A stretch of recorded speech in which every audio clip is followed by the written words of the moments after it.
स्वप्न में भी इंद्रिय व्यवहार हो रहा है, प्रमाण प्रमेय व्यवहार हो रहा है, क्रिया कारक है व्यवहार हो रहा है, फल भोग हो रहा है। क्या नहीं हो रहा है स्वप्न में?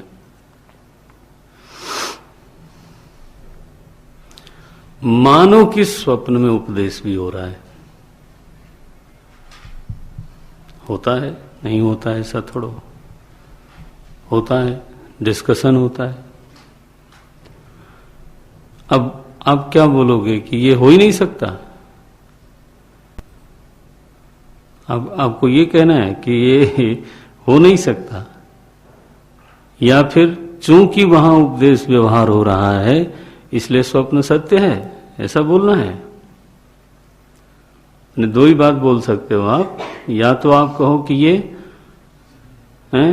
ये असंभव है, जैसे आचार्य जी ने कहा, या तो आप ऐसा कहो कि उपदेश आदि व्यवहार असंभव है, या फिर आप ये कहो कि वो तो असंभव क्या, वो तो प्रत्यक्ष हो रहा है। तो जब व्यवहार हो रहा है तो फिर वो मिथ्या नहीं है। फिर भेद माने गुरु का, शिष्य का, उपदेश का, श्रवण का, ये सब जो भेद है वो फिर सत्य है। क्यों? क्योंकि व्यवहार हो रहा है। क्या ये दोनों बात स्वप्न के बारे में बोल सकते हैं?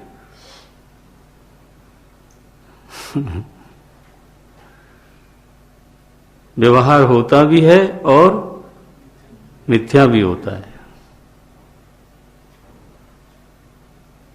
ये बात कौन बोल सकता है? ये जगा हुआ आदमी बोल सकता है। उसी धरातल में रह करके यही निर्णय बनेगा कि उपदेश आदि व्यवहार चूंकि हो रहा है इसलिए वो सत्य है। और उस समय कोई कह दे कि ये जो उपदेश कर रहे हैं कि बेटा स्वप्न जो है वो मिथ्या होता है, तो ये कैसे कह सकते हैं? इनको अपना शिष्य जो है वो मिथ्या दिखता है कि नहीं दिखता है? पूछ कौन रहा है? स्वप्न का ही एक पुरुष उसी धरातल में रहता हुआ। तो श्रवण करता हुआ जो साधक है वो इस विषय को कैसे ले? उसको ये समझ में आता है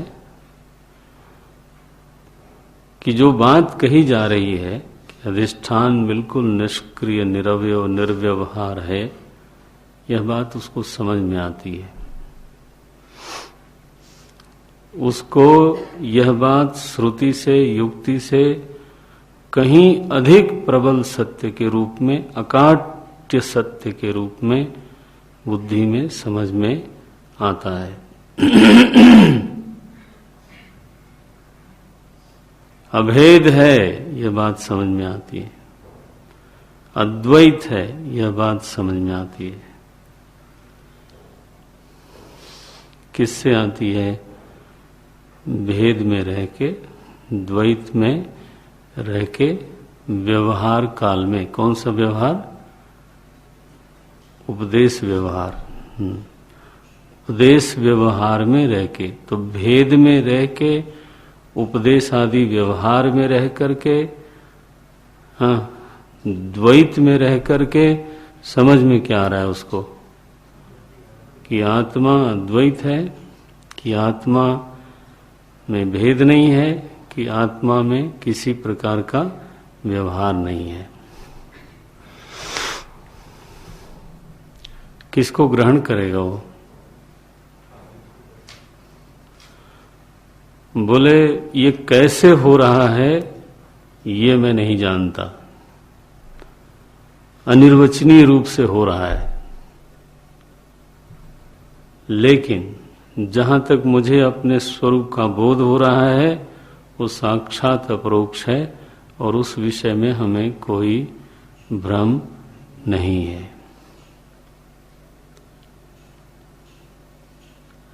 लेकिन ये उपदेश तो द्वैत में हुआ और हुआ करे, उसकी कौन चिंता करता है? वो उपदेश कैसे संपन्न हुआ,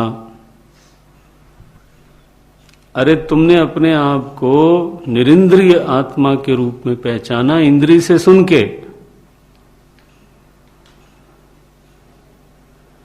तुमने अपने को निरुपाधिक आत्मा के रूप में पहचाना उपाधि में बैठ के सुन के। ये कैसे हुआ? बोले चाहे जैसे हो, इसकी कौन परवाह करता है। अब कैसे हुआ इसके पीछे मैं क्यों जाऊं, जो हो गया वो असली बात है। पेड़ गिनने का थोड़ा हमने ठेका ले रखा था। जो आम मिला मैं उसको खाऊंगा, सीधी बात यह है। मुहावरा यहां आके असली घटता है कि आप यहां पेड़ गिनने आए हो कि आम खाने आए हो। निरंश निरवय आत्मा की साक्षात अपरोक्ष अनुभूति हो रही है। कैसे हुआ? जैसे भी हुआ उसके प्रति मैं कृतज्ञ हूं। नमस्कारम, हरिओम। ये दुनिया की प्रायः सभी चीजें किसी बिंदु पर जाकर के अनिर्वचनीय हो जाती हैं। गुरु शिष्य व्यवहार ही क्यों? अगर आपको किसी को भी इतना शौक हो कि हर चीज की मैं संगति लगाऊंगा, केवल जीव का देह में आके प्रकट होना, इसकी संगति लगाओ। चैलेंज है। गुरु शिष्य छोड़ो, तुम भेदवाद मान के लगाओ। कैसे आता है जीव? बोले बरसात से आता है। Look at this funny theory. आपको कभी हंसी नहीं आती? बचपन से हम सुनते आ रहे हैं और हर बार मुझे शंका होती कि पानी बरस रहा है कि जीव बरस रहे हैं। बचपन से हमको सुनाया गया कि जीव, अरे फिर क्या होता है? फिर वो फसल में घुस जाते हैं। किस विधि से घुसते हैं? एक आदमी ने मेरे ख्याल से अगर 1,00,000 टन नहीं तो हजारों टन तो जरूर खा दिया होगा, है ना? आप बचपन से जोड़ो अपना। महाराज आप लोगों ने टन में उड़ाया है माल।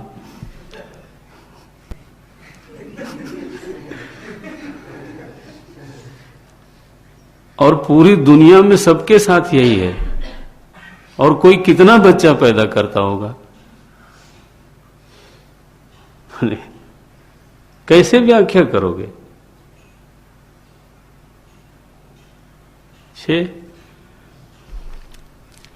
अज्ञानम शरणम तव। दुनिया की ऐसी कौन सी घटना है जिसकी सीधी सीधी संगति लगती है? अंततः अनिर्वचनीय ख्याति एकमात्र ख्याति है जिसको हमें अपनानी पड़ती है। चाहे आप दुनिया की व्याख्या के लिए मैं कह रहा हूं, चाहे आप भेदवादी हो चाहे आप अभेदवादी हो। एक प्रसंग, अब उस दिन आप लोग चर्चा कर रहे थे प्रारब्ध और पुरुषार्थ की, कहां पहुंचे?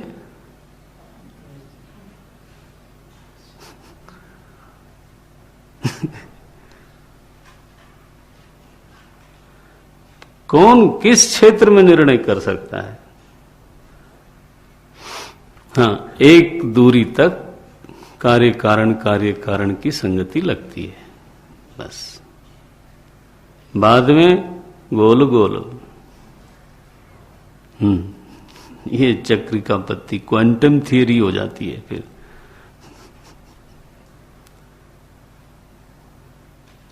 यही है।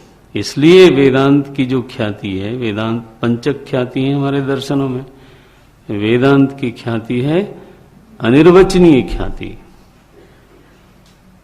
इसमें असली बात क्या है जो छोड़ी ही नहीं जा सकती? वो ये है कि मुझे ये बोध है कि अपना स्वरूप चिन्मय स्वरूप है और उसमें किसी प्रकार का विकार नहीं होता। रस स्वरूप है, निरंश है, कोई आकार नहीं है, यह बात बिल्कुल अपरोक्ष हो सकती है। इस विषय में कोई विवाद नहीं है, कोई अनिर्वचनीयता नहीं है। ये बोध हुआ कैसे? बोले इस पचड़े में हम पढ़ते नहीं। कैसे हुआ फिर भी तो बताना पड़ेगा। बोले क्यों बताना पड़ेगा? भगवान ने कहा आश्चर्यवत पश्यति कश्चिदेनम। अगर इतना सुसंगति जैसे आप चाहते हो, अगर संगति लगा के ये सब होता तो उसमें आश्चर्य का तत्व क्या था? 29वां श्लोक देखो जरा, क्या बोलते हैं? आश्चर्यवत पश्यति कश्चिदेनम आश्चर्यवत चैनमन्यः शृणोति। कैसे? आश्चर्यवत वदति तथैव चान्यः आश्चर्यवत चैनमन्यः शृणोति श्रुत्वाप्येनम वेद न चैव कश्चित्। न वो हर चीज को आश्चर्य बोलते हैं, भगवान उनको खुजली हुई थी भाई। उन्होंने खुद ही कहा कि आत्मा का साक्षात्कार आश्चर्य है, आत्मा के बारे में बोलना आश्चर्य है। क्यों आश्चर्य भाई? आश्चर्य ये है कि बाकायदे माइक लगा के, हाँ, लोगों की आंख में आंख डाल के ये बोला जाता है कि कोई नहीं है। माने इससे बड़ा आश्चर्य क्या होगा?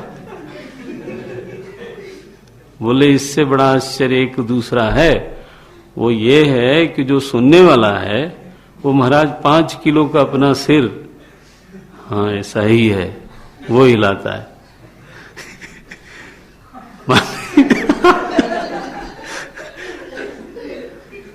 मन न केवलम वदति शृणोति। देहधारी हो के 50 लोगों के बीच में बैठ के इंद्रिय से सुनता है। क्या सुनता है? कोई नहीं है। श्रोता कौन है? बोले मैं। कैसे सुना? बोले अपने कान से सुना। और क्या तुम्हारे से थोड़ा सुना? तो तुम्हारे कान से तुमने सुना, क्या सुना? कि मैं कान वाला नहीं हूं। ठीक लगता है? बोले बिल्कुल ठीक लगता है। लो, किधर संगति लगाते हो आप? और अगर ये सब क्या बोलते हैं, तू एक गोरख धंधा है, अगर ये सब गोरख धंधा नहीं होता नारायण, तो भगवान को क्या समस्या थी? आश्चर्य क्यों बोलते हैं? आश्चर्यवत पश्यति कश्चिदेनम आश्चर्यवत वदति तथैव चान्यः आश्चर्यवत चैनमन्यः शृणोति श्रुत्वाप्येनम न वेद कश्चित्। श्रुत्वाप्येनम वेद न चैव कश्चित्। और यह बात श्रुति में कही। आप पढ़ चुके हैं कठोपनिषद की श्रुति को। दूसरी वल्ली का 7वां मंत्र है वो। हाँ, आश्चर्यो वक्ता कुशलोस्य लब्धा आश्चर्यो ज्ञाता कुशलानुशिष्टः। ये आश्चर्य आश्चर्य क्यों कहा जा रहा है भाई? आश्चर्य शब्द का मतलब क्या होता है? गुरुदेव हमें ऐसे समझाते थे इसको कि एक घटना घट रही है without any explanation is called wonder. Something is happening, that is true. Something is happening without any explanation. Wonder कब होगा? जब इस खिड़की से हाथी आ जाए, है ना, या यही एकदम से प्रकट हो जाए। नाउ यू कांट डिनाई कि वो नहीं है, सामने खड़ा है, तो how can you say no? And it does not carry any explanation कि ये कैसे आ सकता है, कहां से आ गया। सो when something is happening without any explanation, that is called wonder। और भगवान उपदेश के लिए क्या शब्द यूज कर रहे हैं? आश्चर्य, वंडर। इसका मतलब है समथिंग इज हैपनिंग। जहां तक उपदेश का प्रश्न है, शिष्य को मालूम है कि हमें बोध हुआ है। कैसे हुआ है? इसकी संगति लगती हो, बहुत अच्छी बात है, नहीं लगती हो, और अच्छी बात है। और क्या? क्यों और अच्छी बात है? क्योंकि भगवान का कहा हुआ पुष्ट हो जाता है। क्या कहा भगवान ने? भगवान ने कहा आश्चर्य है।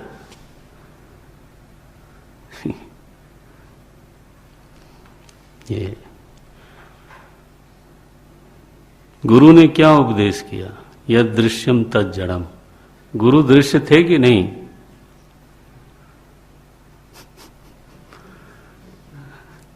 अब शिष्य चुप, मर्यादा के कारण। गुरु ने कहा कि यद दृश्यम तद जड़म। शिष्य कहता है ये ठीक है। सुना किससे तुमने? अब इस पर कोई प्रश्न उठावे कि तुम्हारा गुरु ही जड़ था, तो जड़ की कही हुई बात को तुम क्यों मानते हो? बोले इसलिए मानते हैं क्योंकि वो अनुभव पर्यवसायी है। जो घटना है उसमें व्याख्या में उलझन हो सकती है, लेकिन जो मैंने सुना उसका पर्यवसान अनुभव में हुआ। सिंपल।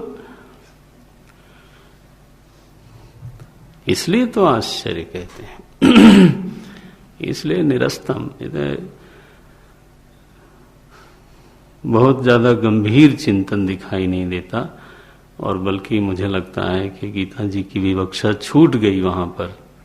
बहुत बड़े आचार्य के बारे में बोल रहा हूं, फिर भी जब सच की परीक्षा होगी तो वहां तो फिर नाम के दबाव में नहीं आ सकते हम,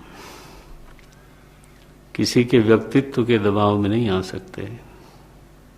अब यहां नत्वेवाहम जातु नासम कहा, आत्मा नित्य है, इसको लेकर के कह दिया गया कि चूंकि अहम त्वम वयम ये प्रयोग किया गया है, अहम त्वम इमे ये प्रयोग किया गया है, इसलिए आत्मा परस्पर है भिन्न भिन्न होनी चाहिए। ठीक है। 17वां श्लोक क्या है?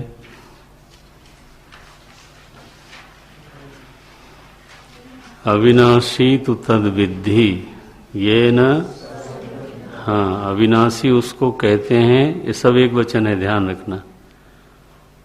अविनाशी तु तद विद्धि ये न सर्वम इदम ततम, जिससे इदम व्याप्त है उसको बोलते हैं अविनाशी, और उसका विनाश नहीं किया जा सकता।